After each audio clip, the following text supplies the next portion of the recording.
আল্লাহর হাবিব জনাব রাসূলুল্লাহ সাল্লাল্লাহু আলাইহি ওয়াসাল্লামের ছাত্র হযরতে আবু হুরায়রা রাদিয়াল্লাহু আনহু, হযরত আবু হুরায়রা রাদিয়াল্লাহু আনহুর ছাত্র হযরতে ইমাম আবু যুরআ রাহমাতুল্লাহি আলাইহি, ইমাম আবু যুরআ রাহমাতুল্লাহি আলাইহির ছাত্র হযরতে ওমর ইবনে কাকা রাহমাতুল্লাহি আলাইহি, ওমর ইবনে কাকা রাহমাতুল্লাহি আলাইহির ছাত্র হযরত মুহাম্মদ ইবনে ফুজাইল রহমতুল্লাহি আলাইহি, মুহাম্মদ ইবনে ফুজাইল রহমতুল্লাহি আলাইহির ছাত্র আহমদ ইবনে আশকাব রহমতুল্লাহি আলাইহি, উনার ছাত্র ইমাম বুখারী রহমতুল্লাহি আলাইহি, উনার ছাত্র ইমাম আবু ঈসা তিরমিজি রহমতুল্লাহি আলাইহি, উনার ছাত্র শেখ রবি ইবনে সবিহ রহমতুল্লাহি আলাইহি, উনার ছাত্র হজরতে শেখ সাদ মজমাউল বিহার রহমতুল্লাহি আলাইহি, উনার ছাত্র খাজা আহমদ আল কোশাশি রহমতুল্লাহি আলাইহি, উনার ছাত্র শেখ মোহাম্মদ ইবনে আহমদ রহমতুল্লাহি আলাইহি, উনার ছাত্র শেখ ইব্রাহিম কুর্দি রহমতুল্লাহি আলাইহি, উনার ছাত্র হজরতে শেখ আবু তাহের মদনী রহমতুল্লাহি আলাইহি, উনার ছাত্র শাহ ওলিউল্লাহ মুহাদ্দিসে দেহলভী রহমতুল্লাহি আলাইহি, উনার ছাত্র শাহ আব্দুল আজিজ মুহাদ্দিসে দেহলভী রহমতুল্লাহি আলাইহি, উনার ছাত্র শাহ ইসহাক মুহাদ্দিসে দেহলভী রহমতুল্লাহি আলাইহি, উনার ছাত্র শাহ আব্দুল গনি মুহাদ্দিসে দেহলভী রহমতুল্লাহি আলাইহি, উনার ছাত্র হুজ্জতুল ইসলাম বানিয়ে দারুল উলুম দেওবন্দ হযরত মাওলানা মুহাম্মদ কাসেম নানুতুবি রহমতুল্লাহি আলাইহি, উনার ছাত্র শাইখুল হিন্দ মাহমুদুল হাসান রহমতুল্লাহি আলাইহি, উনার ছাত্র আওলাদ রসুল সৈয়দ হোসেন আহমদ মদনী রহমতুল্লাহি আলাইহি, উনার ছাত্র শাইখুল আরব ওয়াল আজম সৈয়দি ও সনদি হজরত মাওলানা সুলতান আহমদ নানুপুরি রহমতুল্লাহি আলাইহি, সুলতান আহমদ নানুপুরি রহমতুল্লাহি আলাইহির ছাত্র আমি অদম ফরিদ উদ্দিন আল মুবারক। আমার সমকক্ষ এই কাজীগ্রাম মাদ্রাসার মোহতারাম শাহ হুজুরকে ধরেন, এই মাদ্রাসার মোহতারাম শাহ হুজুর দামত বারাকাতুহুম, আর উনার ছাত্র এই মাদ্রাসার ছাত্রগুলা এইবার বুঝি থাকলে বলেন, এই কাজীগ্রাম মাদ্রাসার ছোট থেকে বড় যত ছাত্র আছে এরা পর্যায়ক্রমে মধ্যস্থতার মাধ্যমে মুহাম্মদুর রাসূলুল্লাহ সাল্লাল্লাহু আলাইহি ওয়াসাল্লামের ছাত্র হইল কিনা? আল্লাহর হাবিব জনাব রাসূলুল্লাহ সাল্লাল্লাহু আলাইহি ওয়াসাল্লামের ছাত্ররা দুই প্রকার। এক প্রকারের ছাত্র হইল বেলা ওয়াসিতা, আরেক প্রকারের ছাত্র হইল বিল ওয়াসিতা। বেলা ওয়াসিতা মানে সরাসরি, আর বিল ওয়াসিতা মানে পরোক্ষ। বেলা ওয়াসিতা মানে ডাইরেক্ট, আর বিল ওয়াসিতা মানে মধ্যস্থতার মাধ্যমে। রসুল আকরাম সাল্লাল্লাহু আলাইহি ওয়াসাল্লামের কিছু ডাইরেক্ট ছাত্র আছে, এই ছাত্রগুলার নাম হলো সাহাবায়ে কেরাম। আর রসুল আকরাম সাল্লাল্লাহু আলাইহি ওয়াসাল্লামের কিছু মধ্যস্থতার মাধ্যমে ছাত্র আছে, ইনারা হইলেন তাবেঈদের থেকে শুরু করে কিয়ামত পর্যন্ত এই পৃথিবীতে যত মানুষ কোরআনের আলেম হবে, কোরআনের হাফেজ হবে, ইনারা সবাই রসুল আকরাম সাল্লাল্লাহু আলাইহি ওয়াসাল্লামের ছাত্র। আমার বেরা দোস্ত আহবাব, আপনি মানবেন কি মানবেন না সেটা আপনার ব্যাপার। কাজীগ্রাম মাদ্রাসার যেই 10 জন ছাত্র আজকে কোরআন শরীফ হেফজ করে সনদ পেয়েছে, পাগড়ি পেয়েছে, এই কাজীগ্রাম মাদ্রাসার 10 জন ছাত্র খোদার কসম মুহাম্মদুর রাসূলুল্লাহ সাল্লাল্লাহু আলাইহি ওয়াসাল্লামের ছাত্র। রাসূলুল্লাহ সাল্লাল্লাহু আলাইহি ওয়াসাল্লামের কি ছাত্র? রাসূল আকরাম সাল্লাল্লাহু আলাইহি ওয়াসাল্লাম ইরশাদ করেন, ইন্নামা বুইসতু মুআল্লিমান, নিঃসন্দেহে আমি প্রেরিত হয়েছি শিক্ষক স্বরূপ। মনোযোগ আছে আপনাদের? নিঃসন্দেহে আমি প্রেরিত হয়েছি শিক্ষক স্বরূপ। আল্লাহ পাক আমাকে দুনিয়াতে পাঠাইছেন শিক্ষক বানাইয়া। এই ছোট্ট হাদিসটার থেকে আমাদের বুঝার বিষয় হলো, একজন শিক্ষক শিক্ষক হওয়ার জন্য কমপক্ষে উনার একজন ওস্তাদ লাগে। শিক্ষক ছাড়া শিক্ষক হইতে পারে না। একজন শিক্ষক শিক্ষক হওয়ার জন্য উনার কিছু ছাত্র লাগে, ছাত্র ছাড়া শিক্ষক হইতে পারে না। একজন শিক্ষক শিক্ষক হওয়ার জন্য একটা পাঠ্যপুস্তক লাগে। একজন শিক্ষক শিক্ষক হওয়ার জন্য যেই পাঠ্যপুস্তকটা উনি ছাত্রদেরকে পড়াবেন, ওই পাঠ্যপুস্তকটা নির্দিষ্ট একটা সাবজেক্টের উপরে রচিত হওয়া লাগে। একজন শিক্ষক শিক্ষক হওয়ার জন্য একটা শিক্ষা প্রতিষ্ঠান লাগে। এখন আমাদের জানার বিষয় হলো, নবীজি বললেন আমাকে আল্লাহ পাক শিক্ষক বানাইয়া পাঠাইছেন, তাহলে এক নম্বরে নবীজির শিক্ষক আছে না নাই, যদি থাকে উনি কে? 2 নম্বর, নবীজির ছাত্র কারা? 3 নম্বর, নবীজির পাঠ্যপুস্তক কি? 4 নম্বর, ওই পাঠ্যপুস্তক কোন সাবজেক্টে রচিত? 5 নম্বর, নবীজি কোন শিক্ষা প্রতিষ্ঠানের শিক্ষক হয়ে আসছেন, সেই শিক্ষা প্রতিষ্ঠান সরকারি না বেসরকারি, সেটার প্রতিষ্ঠাতাকে, প্রিন্সিপালকে, সেটা আবাসিক ছিল না অনাবাসিক ছিল, সেখানকার মাদ্রাসার ব্যয়ভার বহন করত কারা? এই জিনিসগুলা আমাদের একটু জানা দরকার। 1 নম্বর, রসুল আকরম সাল্লাল্লাহু আলাইহি ওয়াসাল্লাম যে বললেন আল্লাহ আমার শিক্ষক বানাইয়া পাঠাইছে। এখন আমরা তো জানি নবীজি উম্মি, নবীজি, আমরা দরুদ শরীফ পড়ি না? আল্লাহুম্মা সাল্লি আলা মুহাম্মাদিন নবিয়্যিল উম্মিয়্যি। নবীজি উম্মি। উম্মি মানি উনি পৃথিবীর কোনো মানুষকে শিক্ষক বানাইয়া, কোনো শিক্ষকের সামনে বসি নিজেকে ছাত্র বানাইয়া আক্ষরিক জ্ঞান অর্জন করেন নাই। অতএব শিক্ষক ছাড়া নবীজি শিক্ষক কিভাবে হইলেন? রসুল আকরম সাল্লাল্লাহু আলাইহি ওয়াসাল্লামকে জিজ্ঞেস করলাম, ইয়া রাসূলুল্লাহ, আপনাকে যে আল্লাহ পাক শিক্ষক বানাইয়া পাঠাইলেন, আপনার শিক্ষককে? তো উত্তরে নবীজি বলেন, আল্লামানি রব্বি ফা আহসানা তালিমি ওয়া আদ্দাবানি রব্বি ফা আহসানা তাদিবি। হে দুনিয়ার মানুষ, আল্লাহ পাক আসমান, জমিন, চন্দ্র, সূর্য, গ্রহ, নক্ষত্র, পাহাড়, পর্বত, নদ, নদী, এক কথায় সমস্ত সৃষ্টি জগৎকে বানানোর আগে আমি মুহাম্মদুর রাসূলুল্লাহ সাল্লাল্লাহু আলাইহি ওয়াসাল্লামকে বানাইয়াছেন। আমাকে বানাইয়া আল্লাহ পাক সরাসরি আমাকে সামনে বসাইয়া ছাত্র বানাইয়া নিজে আল্লাহ পাক ওস্তাদ হইয়া আমাকে 26,000 বৎসর কোরআনের জাহেরি ইলমের তালিম দিয়েছেন।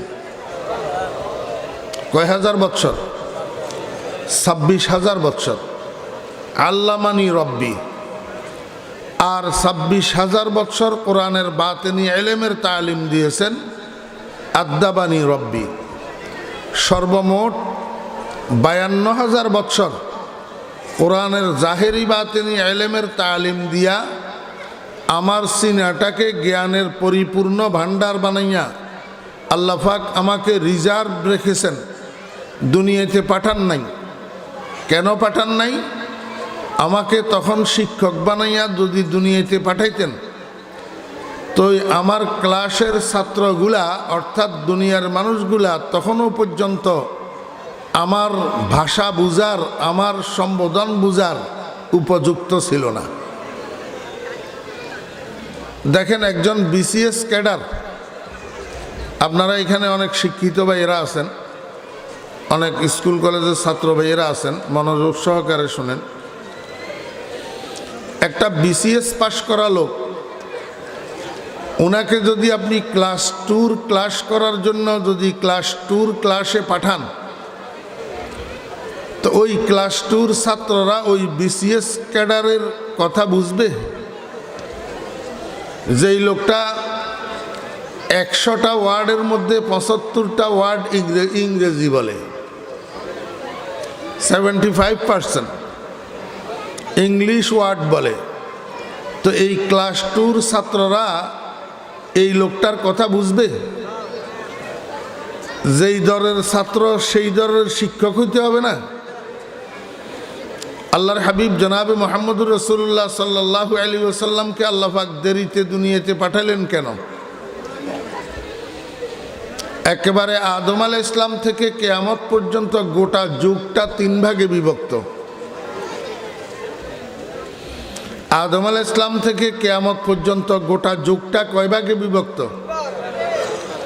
এক ভাগের নাম জমানায়ে হিসিয়ত, আরেক ভাগের নাম জমানায়ে জজবাতিয়ত, আরেক ভাগের নাম জমানায়ে আকলিয়ত, অর্থাৎ অনুভূতির যুগ, অনুপ্রেরণার যুগ আর জ্ঞান ও বিজ্ঞানের যুগ। একটা সময় ছিল, তখনও পৃথিবীতে কিছু মানুষ ছিল, তারা তাদের পার্থিব জীবনটা পরিচালনা করার জন্য একমাত্র উপকরণ ছিল হাওয়াসে খামসা তথা পঞ্চ ইন্দ্রিয়। এই পঞ্চ ইন্দ্রিয়ের সহায়তায় জীবন পরিচালনা করত, এর বাহিরে অন্য কোনো উপকরণ ছিল না। হাজার হাজার বছর যাওয়ার পর এই উপকরণের সাথে আরেকটা উপকরণ যোগ হয়েছে, সেটার আরবি নাম হলো জজবা, বাংলায় বলা হয় অনুপ্রেরণা। তখনকার মানুষগুলা পার্থিব জীবন পরিচালনা করত পঞ্চ ইন্দ্রিয় এবং অনুপ্রেরণার সহায়তায়। এরপরে আবার হাজার হাজার বছর যাওয়ার পর পৃথিবীতে আবির্ভাব ঘটেছে জ্ঞান ও বিজ্ঞানের। পৃথিবীতে জ্ঞান ও বিজ্ঞানের আবির্ভাব ঘটেছে আল্লাহর নবী হজরতে সুলাইমান আলাইহিস সালাতু ওয়াস সালামের দাওরে নবুয়ত থেকে। দাউদ আলাইহিস সালামের ছেলে বাদশাহ নবী হজরতে সুলাইমান আলাইহিস সালাতু ওয়াস সালাম জ্ঞান ও বিজ্ঞানের চর্চা শুরু করছেন। এই চর্চা হইতে হইতে হইতে হইতে একটা সময় জ্ঞান ও বিজ্ঞানের চর্চা পৃথিবীব্যাপী ছড়াইয়া পড়ছে। যখন জ্ঞান ও বিজ্ঞান যৌবনে পদার্পণ করছেন, ঠিক সেই সময় আল্লাহ পাক রব্বুল আলামিন আল্লাহর বন্ধু মুহাম্মদুর রাসূলুল্লাহ সাল্লাল্লাহু আলাইহি ওয়াসাল্লামকে জ্ঞান ও বিজ্ঞানের ভান্ডার নিয়ে গোটা পৃথিবীকে একটা ইউনিভার্সিটি বানাইয়া আর গোটা পৃথিবীর মানুষগুলাকে ছাত্র বানাইয়া মুহাম্মদুর রাসূলুল্লাহ সাল্লাল্লাহু আলাইহি ওয়াসাল্লামকে ইন্টারন্যাশনাল প্রফেসর হিসাবে দুনিয়াতে পাঠাইছে। দুঃখের বিষয়, পাঠাইছেন তো সকলের জন্য, কিন্তু ছাত্রগুলা 2 ভাগে বিভক্ত হইয়া গেছে। এক ভাগ ছাত্র বাধ্য ছাত্রে পরিণত হইল, আরেক ভাগ ছাত্র নিল অবাধ্যতার ভূমিকা। তারা অবাধ্য ছাত্রে পরিণত হইল, নাফরমান ছাত্রে পরিণত হইল। বাধ্য ছাত্রে যারা পরিণত হইল ইনাদেরকে বলা হয় সাহাবায়ে কেরাম, আর অবাধ্য ছাত্রে পরিণত হইল আবু জেহেল এবং আবু লাহাব এবং তাদের অনুসারীরা। আল্লাহ পাক কিন্তু সকলের জন্য পাঠাইছেন নবীজিকে শিক্ষক বানাইয়া। দেখেন আপনারা, এই বাস্তবতা বর্তমান যুগেও পৃথিবীতে দেখতে পাবেন। এখনো পর্যন্ত আমাদের দেশে যে সমস্ত শিক্ষা প্রতিষ্ঠানগুলো আছে, বিশেষ করে জেনারেল এডুকেশনের প্রতিষ্ঠান যেগুলা, এগুলার মধ্যে যে সমস্ত ছাত্ররা লেখাপড়া করে, লেখাপড়ার জন্য অ্যাডমিশন নেয়, এরা শেষ পর্যন্ত 2 ভাগে বিভক্ত হয়। কিছু ছাত্র ঠিকমতো লেখাপড়া করে এবং শিক্ষকদের আনুগত্য করে, আর কিছু ছাত্র নাফরমান ছাত্রে পরিণত হয়, অবাধ্য ছাত্রে পরিণত হয়। শুধু নাফরমানি নয়, বরং শিক্ষক মহোদয়দেরকে শিক্ষাঙ্গনের আঙ্গিনায়, শিক্ষাঙ্গনের মাঠে শিক্ষক মহোদয়দেরকে ফিটাইয়া ইঁদুর বানায় ছাত্ররা। শিক্ষক মহোদয় ক্লাস করার জন্য যায়, আর স্যারের সামনে স্যারের চেয়ারটাকে উল্টাইয়া দেয়, স্যারের সামনে স্যারের ক্লাসরুমে তালা লাগাইয়া দে, শিক্ষক ক্লাসরুমে ক্লাস করে আর কতিপয় ছাত্র বারান্দা দিয়া মিছিল করে অমুক শিক্ষকের গালে গালে জুতা মারো তালে তালে। এমন ছাত্র আমাদের শিক্ষাঙ্গনগুলোতে দেখা যায়। আমার ভাইরা, স্যারের অপরাধ কি? এক জামানায় বিদ্যাব্যর্থ শিক্ষককে সেবিলে আর বর্তমানে বিদ্যাবাড়ে শিক্ষককে সেচিলে। আমরা একসময় জানতাম কুকুরে লেজ নাড়ে, আর এখন দেখি লেজে কুকুর নাড়ে।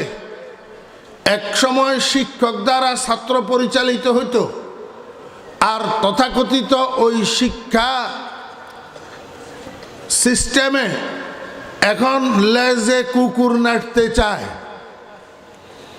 তার মানে শিক্ষক মহোদয়ের অপরাধ। ছাত্ররা এক রাজনৈতিক দল করে, শিক্ষকে আরেক রাজনৈতিক দল করে। এইটা ছাত্ররা মানে নিতে পারে না। ছাত্রদের খেয়াল হলো এই প্রতিষ্ঠানে শিক্ষকতা করতে হলে আমরা যেই দল করি স্যার, আপনাকেও সেই দল করতে হবে। যদি আপনি আমাদের দল না করেন তো আমরা আপনাকে ফিটাইয়া ইঁদুর বানাইয়া শিক্ষাঙ্গনের মাঠে শোয়াইয়া দিব। হইতেছে এটা অহরহ। বুঝে থাকলে বলুন, এরা কি বাধ্য ছাত্র না অবাধ্য ছাত্র? ঠিক রসুল আকরাম সাল্লাল্লাহু আলাইহি ওয়াসাল্লামের এরকম কিছু অবাধ্য ছাত্র ছিল যাদের নাম ছিল আবু জেহেল এবং আবু লাহাব এবং তাদের অনুসারীরা। বর্তমান যুগেও এই আবু জেহেল আর আবু লাহাবের অবাধ্য কিছু ছাত্র, আবু জেহেল আর আবু লাহাবের অনুসারী আকরাম সাল্লাল্লাহু আলাইহি ওয়াসাল্লামের কিছু অবাধ্য ছাত্র বর্তমানেও আছে এবং কিয়ামত পর্যন্ত থাকবে। আমি আপনাদেরকে বুঝাইতে চাইছিলাম, আল্লাহর হাবিব জনাব রাসূলুল্লাহ সাল্লাল্লাহু আলাইহি ওয়াসাল্লামের শিক্ষক আছে না নাই? উনি কে? স্বয়ং আল্লাহ। রসুল আকরাম সাল্লাল্লাহু আলাইহি ওয়াসাল্লাম বলেন, আমার সাহাবীগণ তোমরা কোরআন শরীফ দেখো আল্লাহ পাক কি কয়। আর রহমান আল্লামাল কোরআন খালাকাল ইনসান আল্লামাহুল বায়ান। আর রহমান অর্থ কি? অপরিসীম দয়ালু, যার দয়ার কুল কিনারা নাই। তো উনি কি দয়া করলেন? বলে উনি দুনিয়াতে মানুষের উপরে যত দয়া করছেন এর মধ্যে সবচেয়ে বড় দয়া হইল আল্লামাল কোরআন। সবচেয়ে বড় দয়া কি? আল্লামাল কোরআন। উনি যে কোরআন শিক্ষা দিয়েছেন। কাকে কোরআন শিক্ষা দিলেন? এটা নিয়মতান্ত্রিকভাবে একটু পরে বলতেছি, আগে আপনাদেরকে বুঝাই। আজকের এই মাহফিলে আমরা যারা আছি আমাদের সবাইকে কি রব্বুল আলামিন কোরআন শিক্ষা দেন নাই? দেন নাই না দিছেন? আল্লাহ পাক আমাদের সবাইকে কোরআন শিক্ষা দিছেন না দেন নাই? দিছেন, যদিও সরাসরি না, মধ্যস্থতার মাধ্যমে। মধ্যস্থতার মাধ্যমে। আল্লাহু আকবার। আল্লাহ পাক সরাসরি কোরআন শিক্ষা দিয়েছেন মুহাম্মদুর রাসূলুল্লাহ সাল্লাল্লাহু আলাইহি ওয়াসাল্লামকে। রাসূলুল্লাহ সাল্লাল্লাহু আলাইহি ওয়াসাল্লাম কোরআন শিক্ষা দিয়েছেন উনার শাগরিদদেরকে। উনারা কোরআন শিক্ষা দিয়েছেন উনাদের শাগরিদদেরকে। এইভাবে হইতে হইতে কোরআন শিক্ষা দেওয়ার পদ্ধতিটা আমাদের যুগ পর্যন্ত আসছে না আসে নাই? তা আমাদেরকে যিনি কোরআন শিক্ষা দিয়েছেন উনারাও এরকম উনাদের উপরের দিকে শিক্ষকদের থেকে এইভাবে কোরআন শিক্ষা নিয়েছেন। আমি আপনাদেরকে একটা কথা জিজ্ঞেস করব, আপনারা অনেকে মাদ্রাসায় পড়েন নাই, আলেম হইতে পারেন নাই, মুহাদ্দিস হইতে পারেন নাই, মুফতি হইতে পারেন নাই, হাফেজ হইতে পারেন নাই, কিন্তু আমি আপনাদেরকে একটু জিজ্ঞেস করি, আপনারা সবাই কি কুল হুয়াল্লাহু আহাদ সূরাটার হাফেজ? ওমা কয় না, মনে হয় কথা বুঝেন না। ও কুল হুয়াল্লাহ শরীফ নামে একটা সূরা আসেনি? সূরা ইখলাস আসেনি? কুল হুয়াল্লাহু আহাদ আল্লাহুস সামাদ লাম ইয়ালিদ ওয়া লাম ইউলাদ ওয়া লাম ইয়াকুল লাহু কুফুয়ান আহাদ। এই সূরা এটা মুখস্থ জানেননি আপনারা? জি, সেই কে কে জানেন হাত উঠান তো। এই সূরাটা মুখস্থ কে কে জানেন হাত উঠান। মাশাআল্লাহ, অনেকগুলা হাতে উঠছে। কেউ ভুল উঠাইয়েন না, কথা বুঝিয়ে উঠাইবেন। কুল হুয়াল্লাহু আহাদ মুখস্থ যার আছে সে হাত উঠান, হাত নামাইয়েন না। এখন আপনারা আমাকে বলেন, এই ফলা বামা তুটাই সৎকা ছোট্ট হলা। এখন আপনারা আমাকে বুঝান, এই কুল হুয়াল্লাহু আহাদ যে আপনারা মুখস্থ জানেন, মাদ্রাসায় পড়ি? জি, মাদ্রাসায় পড়ছেন? অনেকে পড়েন নাই, কিন্তু কুল হুয়াল্লাহু আহাদ মুখস্থ জানেন তো? আমার তো মনে হয় মুসলমানের মধ্যে কুল হুয়াল্লাহু আহাদ মুখস্থ জানে না এমন মুসলমান পাওয়া যাওয়া কঠিন হবে, ঠিক না? হাত নামান। এইবার আমাকে আপনারা বুঝান যে এই কুল হুয়াল্লাহু আহাদ সর্বপ্রথম নবীজিকে কে শিক্ষা দিছে? আল্লাহ শিক্ষা দিছে। তো নবীজি এবং নবীজির ছাত্রদের মধ্যস্থতায় এই কুল হুয়াল্লাহু আহাদ আমিও শিখছি। তাহলে মূলে কুল হুয়াল্লাহু আহাদ আমাকে শিক্ষাদাতা কে? আল্লাহ। তা আল্লাহ এই কথাটা কয়, আর রহমান, আমি অপরিসীম দয়ালু, আমার দয়ার কুল কিনারা নাই। আমার দয়া ছাড়া তোমার জীবনের গাড়ি এক রাউন্ডও সামনের দিকে চলতে পারে না। তো তোমার উপরে আমার যত দয়া, সবচেয়ে বড় দয়া বান্দা কি জাননি? সবচেয়ে বড় দয়া হলো এই কোরআনটা যে আমি তোমার ভাগে দিছি। কুল হুয়াল্লাহটা ভাগে পাইছ, কুল হুয়াল্লাহটা যে তুমি মুখস্থ জানো, এর চেয়ে বড় দয়া আর কিছু নাই। কারণ আমাদের দেশে হিন্দু আছে না নাই? জি, একটা হিন্দুর ছেলে, হরেশচন্দ্রের ছেলে রমেশ বাবু, হরেশচন্দ্রের ছেলে রমেশ বাবু। এই রমেশ বাবুরে একটু যাইয়া বলেন তো, এই বেটা কুল হুয়াল্লাহটা পড়তো। তো রমেশ বাবু আপনাকে উত্তর দিবে, কুল হুয়াল্লাহ এটা কোন জানোয়ারের নাম, আমি তো চিনি না। ঠিক না বে ঠিক বলেন? ওই হরেশচন্দ্রের ছেলে কুল হুয়াল্লাহ চিনে? সীতারানীর পোলা কুল হুয়াল্লাহ চিনে? তো তুমি কেমনে চিনো? আল্লাহ পাক রব্বুল আলামিন দয়া করি মেহেরবানি করি তোমাকে আর আমাকে একজন মুসলমান আব্বার ঔরসে একজন মুসলমান মায়ের কোলে দুনিয়াতে পাঠাইছেন। এই দয়ায় তুমি আর আমি কুল হুয়াল্লাহ পাইছি, না হলে তুমি আর আমিও কুল হুয়াল্লাহ পাইতাম না। জি আমার বেহরা দোস্ত আহবাব,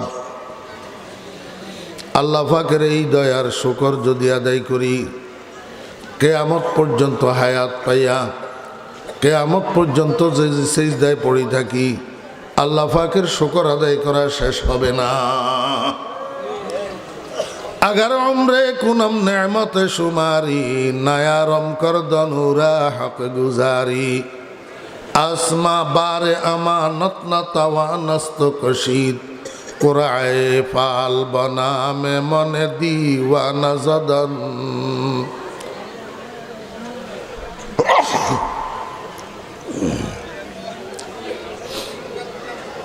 अस्तगफिर।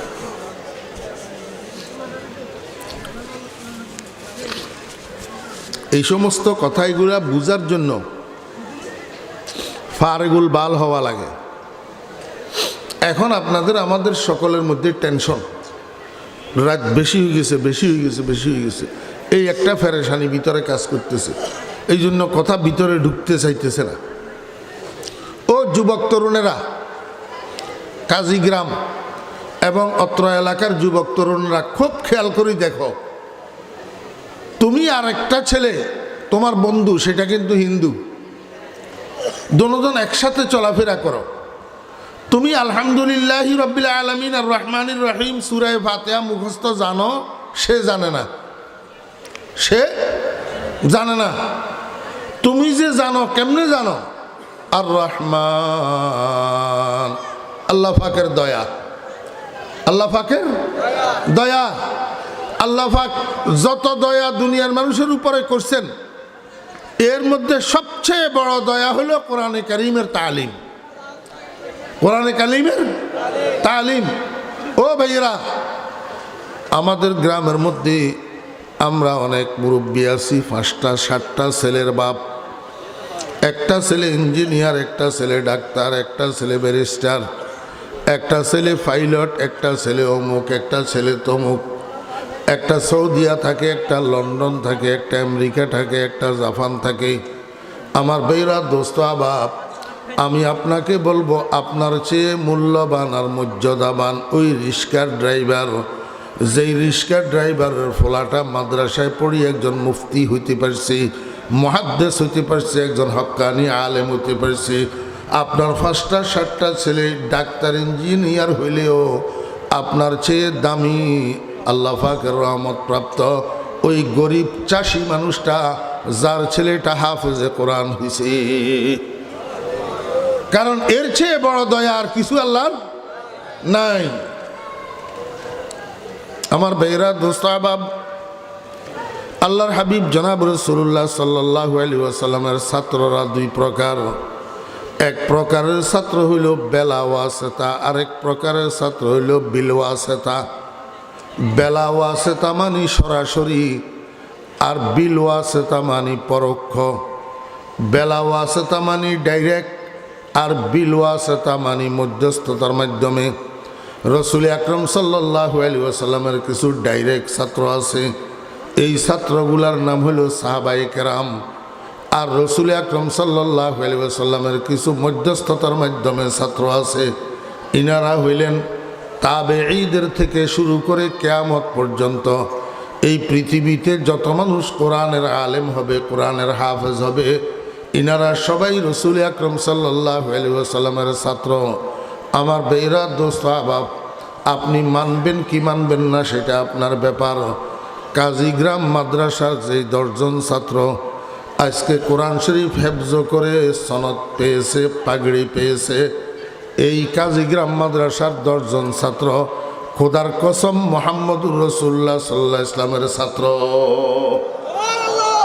রাসূলুল্লাহ সাল্লাল্লাহু আলাইহি ওয়াসাল্লামের কি ছাত্র। আমার ভাইরা, দোস্ত আহবাব, আল্লাহর হাবিব জনাব রাসূলুল্লাহ সাল্লাল্লাহু আলাইহি ওয়াসাল্লামের ছাত্র। মনোযোগ আছে নি? আল্লাহর হাবিব জনাব রাসূলুল্লাহ সাল্লাল্লাহু আলাইহি ওয়াসাল্লামের ছাত্র হযরতে আবু হুরায়রা রাদিয়াল্লাহু আনহু। হযরত আবু হুরায়রা রাদিয়াল্লাহু আনহুর ছাত্র হযরতে ইমাম আবু যুরআ রাহমাতুল্লাহি আলাইহি। ইমাম আবু যুরআ রাহমাতুল্লাহি আলাইহির ছাত্র হযরতে ওমর ইবনে কাকা রাহমাতুল্লাহি আলাইহি।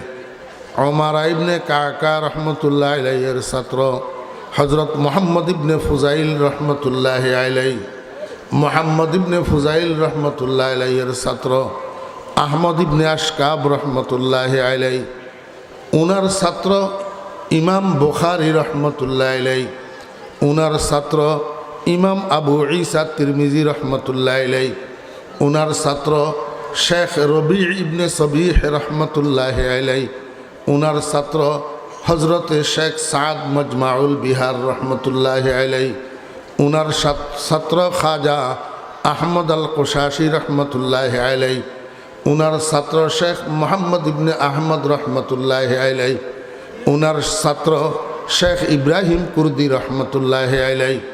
উনার ছাত্র হজরতে শেখ আবু তাহের মদনী রহমতুল্লাহি আলাইহি। উনার ছাত্র শাহ ওলিউল্লাহ মুহাদ্দিস দেলভী রহমতুল্লাহি আলাইহি। উনার ছাত্র শাহ আব্দুল আজিজ মুহাদ্দিস দেলভী রহমতুল্লাহি আলাইহি। উনার ছাত্র শাহ ইসহাক মুহাদ্দিস দেলভী রহমতুল্লাহি আলাইহি। উনার ছাত্র শাহ আব্দুল গনি মুহাদ্দিস দেলভী রহমতুল্লাহি আলাইহি। উনার ছাত্র হুজ্জতুল ইসলাম বানিয়ে দারুল উলুম দেওবন্দ হযরত মাওলানা মুহাম্মদ কাসেম নানুতুবি রহমতুল্লাহি আলাইহি। উনার ছাত্র শাইখুল হিন্দ মাহমুদুল হাসান রহমতুল্লাহি আলাইহি। উনার ছাত্র আওলাদ রসুল সৈয়দ হোসেন আহমদ মদনী রহমতুল্লাহি আলাইহি। উনার ছাত্র শাইখুল আরব ওয়াল আজম সৈয়দি ও সনদি হজরত মাওলানা সুলতান আহমদ নানুপুরি রহমতুল্লাহি আলাইহি। সুলতান আহমদ নানুপুরি রহমতুল্লাহি আলাইহির ছাত্র আমি অদম ফরিদ উদ্দিন আল মুবারক। আমার সমকক্ষ এই কাজীগ্রাম মাদ্রাসার মোহতারাম শাহ হুজুরকে ধরেন, এই মাদ্রাসার মোহতারাম শাহ হুজুর দামাত বারাকাতুহুম, আর ওনার ছাত্র এই মাদ্রাসার ছাত্রগুলা। এইবার বুঝি থাকলে বলেন, এই কাজীগ্রাম মাদ্রাসার ছোট থেকে বড় যত ছাত্র আছে এরা পর্যায়ক্রমে মধ্যস্থতার মাধ্যমে মুহাম্মদুর রাসূলুল্লাহ সাল্লাল্লাহু আলাইহি ওয়াসাল্লামের ছাত্র হইল কিনা? এই জন্য আমার ভাইরা, দোস্ত আহবাব, আমার কথা শেষ 12টার মধ্যে শেষ করব ইনশাআল্লাহ। দোস্ত, দুইটা কথা। এক নম্বর কথা হইল, আল্লাহ পাক যে আপনাকে সন্তান দিয়েছে, সন্তান আমরা কেউ আল্লাহর দরবারে দরখাস্ত করে নিই নাই, কেউ দরখাস্ত করি সন্তান নিই নাই। আল্লাহ পাক যাকে দয়া করি মেহরবানি করি সন্তান দেয়, সে সন্তানের বাবা হয়। ঢাকা শহরে যাইয়া দেখেন কোটি কোটি টাকার মালিক, আব্বা ডাকার জন্য একটা সন্তান নাই। আল্লাহ পাক দয়া করে মেহরবানি করে আপনাকে 5টা 7টা সন্তান যে দিয়েছেন, এই সন্তানগুলোর থেকে একটা সন্তানকে হইলেও মুহাম্মদুর রাসূলুল্লাহ সাল্লাল্লাহু আলাইহি ওয়াসাল্লামের ছাত্র বানান, নতুবা কিয়ামতের ময়দানে ঠেকায় পড়ে যাবেন। আল্লাহর হাবিব জনাব রাসূলুল্লাহ সাল্লাল্লাহু আলাইহি ওয়াসাল্লামের কাছে যখন সুপারিশের জন্য যাবেন, আল্লাহর হাবিব জিজ্ঞেস করবে, উম্মত, তোর ঘরে আমার আরও 5টা 7টা উম্মত আল্লাহ পাক পাঠিয়েছিলেন তোকে গার্জিয়ান বানাইয়া, তুই সবগুলা আমার উম্মতকে ইহুদি খ্রিস্টানের ছাত্র বানাইয়া দিলি, একটাকেও আমি মদিনার কামলিওয়ালার ছাত্র কেন বানাইলি না? কি জবাব দিবেন দোস্ত? একটা ছেলেকে হইলেও মুহাম্মদুর রাসূলুল্লাহ সাল্লাল্লাহু আলাইহি ওয়াসাল্লামের ছাত্র বানান। ও বেরা দোস্ত আহবাব, মুহাম্মদুর রাসূলুল্লাহ সাল্লাল্লাহু আলাইহি ওয়াসাল্লামের ছাত্র বানাইলে কি লাভ হবে? আমার বেরা দোস্ত আহবাব, মুহাম্মদুর রাসূলুল্লাহ সাল্লাল্লাহু আলাইহি ওয়াসাল্লামের ছাত্র বানাইলে একটা লাভ হবে, আল্লাহ না করুক কোনো রকমে যদি আপনার করোনা হইতে পারে, তো মুহাম্মদুর রাসূলুল্লাহ সাল্লাল্লাহু আলাইহি ওয়াসাল্লামের ছাত্র যেটাকে বানাইছেন, অন্য সব সন্তানেরা আপনাকে ফেলে চলে গেলেও এই সন্তান আপনার পাশের থেকে যাবে না। এই সন্তান এটা আপনাকে সেবা দিবে, জীবনের বিনিময় হইলেও বাপের খেদমত করবে। আপনি মারা গেলে আপনাকে নিজের হাতে গোসল দিবে, আপনার জানাজার নামাজ পড়াবে, নিজের হাতে কাফন পড়াইয়া আপনাকে কবরে রাখবে। এই সন্তান দুনিয়াওয়ালাদেরকে পাবেন না তখন বিপদের কালে। সুসময় অনেকে বন্ধু বটে হয়, অসময় হায় হায় কেহ কারো নয়। কার লাগিয়া বান্ধ বাড়ি ঘর, কার লাগিয়া বান্ধ বাড়ি ঘর মনরে, কার লাগিয়া বান্ধ বাড়ি ঘর। আপন আপন ভাব যাদের সবই তোমার পর মনরে, কার লাগিয়া বান্ধ বাড়ি ঘর। আসল বাড়ি হবে তোমার অন্ধকার কবর মনরে, কার লাগিয়া বান্ধ বাড়ি ঘর।